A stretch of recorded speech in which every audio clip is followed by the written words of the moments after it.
tragedy occurred in your hometown?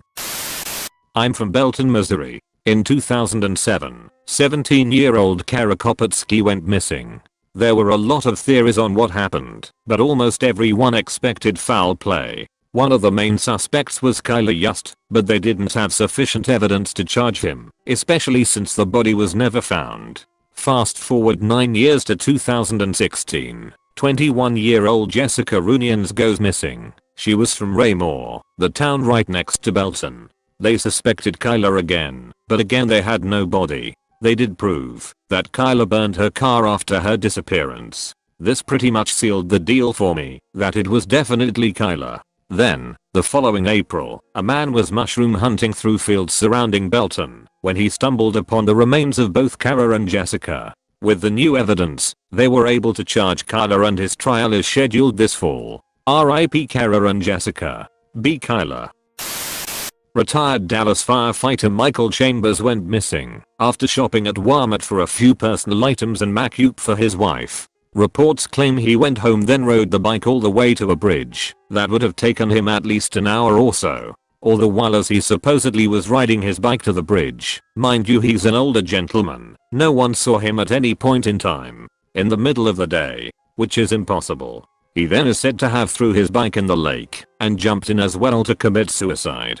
The bridge is almost level to the lake. His wife was allegedly having an affair with the county sheriff, who came up with this ridiculous theory, declaring it as fact. The wife very quickly sold Mr. Chambers' vehicles and house, leaving town not even 6 months after he went missing. In order to get life insurance, Mr. Chambers needs to be declared dead. It appears that the county sheriff might have done just that, and many people in our small town believe that he allegedly helped her cover up Mr. Chambers' murder. That has never been proven. An independent investigation from another agency has tracked cell phone pings and went over the entire investigation into the missing retired firefighter and have concluded that the official report is impossible. An entirely new investigation has now begun, and we are asked to search our properties for human remains. We are a country town with the majority of the county residents owning many acres of land. It has affected our entire community and trust in our local law enforcement. My neighbor's son killed his mother and then himself in a psychotic breakdown. The son had suffered brain damage after several seizures, but there was no evidence or clear indications that the damage triggered mental instability until he blew away his mother. What makes it worse is that his sister was the one to find them. If she had been home though, she likely would have joined her mother. To top it all off, about 2 weeks before this, the father died of a heart attack in his sleep. Poor girl has no one left. Paul Bernardo and Colaho Molker abducted a child from my city, from my neighborhood, when I was a child. They raped, murdered, and dismembered her, then sealed the body parts in cement blocks. He also dumped other bodies in my city, after raping and killing them. Paul is rightfully rotting in jail. My senior year of high school, 3 girls died in a horrible car accident. They discovered that they had been racing another car full of boys prior to crashing in the woods and catching fire. They had to identify them by their dental records.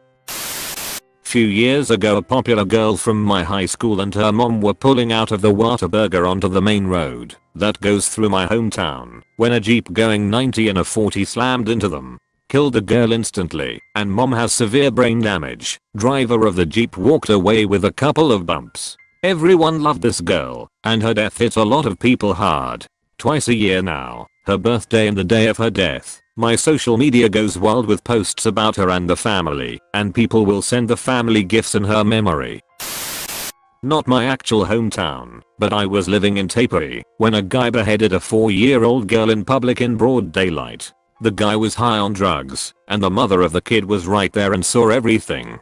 The location of the incident was only 3 minutes from where I stayed, and I would walk past it every day on my way to the MRT station. On that particular day, I even remember seeing 2 police cars, an ambulance and a white sheet on the road, but thought that maybe there was a car accident instead of such a horrific thing. 2 hours later, media was there in full force, and for weeks after there would be bouquets of flowers, pictures, candles, plush toys, etc. It was super heartbreaking and very scary. Random person in my area was walking towards a school playground attempting to bring a pippa bomb inside. He ends up accidentally blowing his head off right at the edge of the playground in front of all these kids. Luckily no one else was injured. Another incident, mayor's kid was killed during a hazing act at a local college. Pledges were made to sit in a hot tub and finish a 1.75 liter bottle of vodka between 4 or 5 of them at a time before being allowed to get out. They then continued with a run in the middle of the night that involved more drinking and physical activity. He died from alcohol poisoning. Used to live in Kermanshah in western Iran. We were bombed every night by Saddam. To this day, even hearing fireworks makes me run for cover. The most recent one was last month. The granddaughter of a family friend was out skeet shooting with her dad at the gun club. The gun didn't go off when she tried to shoot the clay pigeon. She rested the gun, but on the ground, against the table, and IDK exactly what she did to the gun, but she broke one of the most important rules. She looked down the barrel, and it went off. Point blank shot herself in the face with a shotgun. I can't imagine how her dad is ever going to get over it. It's just extra horrible emo, because she comes from a great family. She was only 15 years old. She was super active in school extracurriculars, smart, and friendly. She just made one terrible mistake. 2 kids were in one of their backyards making a pipe bomb by emptying out a bunch of MATS into a pipe at night by candlelight. One kid lost both arms mid-wrist and the other lost both eyes. Happened in a small town in Oregon a few years back when I was still in high school.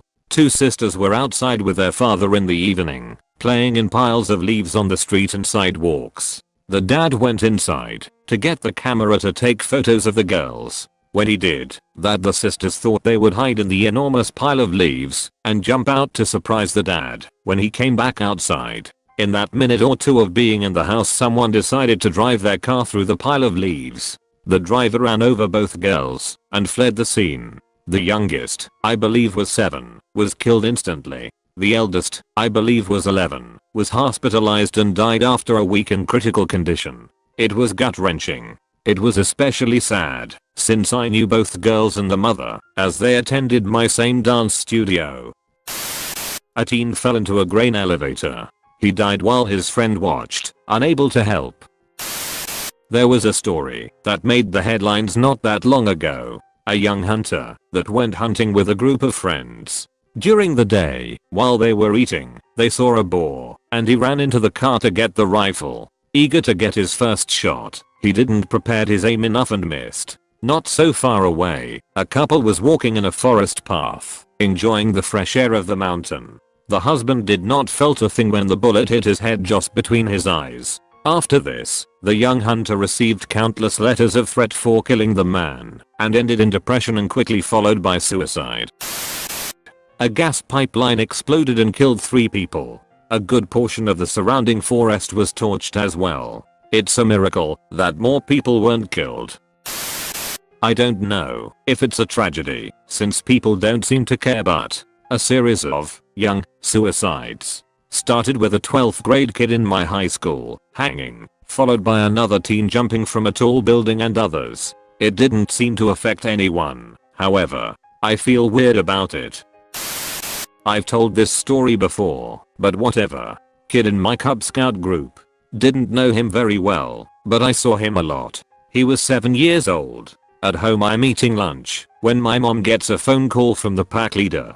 He's letting everyone know that the kid and his father were dead. Their trailer had caught on fire, but then it turned out both of them were shot as well. This is where it gets freaky. Widely accepted story is that his father, who was mentally ill and off his meds, killed his son before setting the trailer on fire and turning the gun on himself. However, his father was a conspiracy theorist and amateur investigator, and a friend of his said that he was about to expose some kind of government scheme and was killed for it. Kid was killed for being a witness. Trailer was burned to destroy evidence. No one bought it until some radio report said that new evidence had surfaced of a double homicide, but even then everyone was skeptical. That was like 10 years ago. There haven't been any updates on it since. The case may not even be open. I still wonder about it sometimes.